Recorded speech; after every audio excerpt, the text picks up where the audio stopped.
আয়ুর্বেদে ঘি হচ্ছে অত্যন্ত প্রয়োজনীয় একটি স্নেহ। আমাদের শরীর হচ্ছে স্নেহাময়ং হি শরীরম। আমাদের শরীর হচ্ছে স্নেহ দিয়ে তৈরি। দীর্ঘদিন মোফা-পোফার চক্করে ঘি খাওয়া আমাদের প্রায় বন্ধ হয়ে গেছে। কিন্তু আয়ুর্বেদে সবসময় ঘি খাওয়ার পক্ষে বলে এবং ঘির যদি স্মোক পয়েন্ট দেখেন, এটা যেকোনো আমাদের তেলের থেকে বেশি। প্রায় ২৫২ ডিগ্রি সেন্টিগ্রেড। এর স্মোক পয়েন্ট মানে ভাজা পোড়ার জন্য আগে তো ঘিই খাওয়া হতো।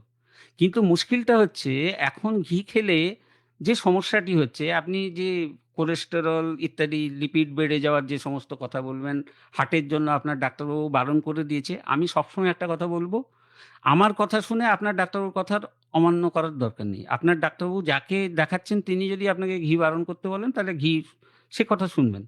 কিন্তু আয়ুর্বেদের যদি মত আপনি জানতে চান, তাহলে ঘি হচ্ছে অত্যন্ত প্রয়োজনীয় একটি জিনিস এবং আমরা এই পঞ্চকর্মে প্রচুর রোগে বিশেষ করে এই কোলেস্টেরল রোগেও লিপিড যাদের বাড়ে আমরা তো ঘিই খাওয়াই।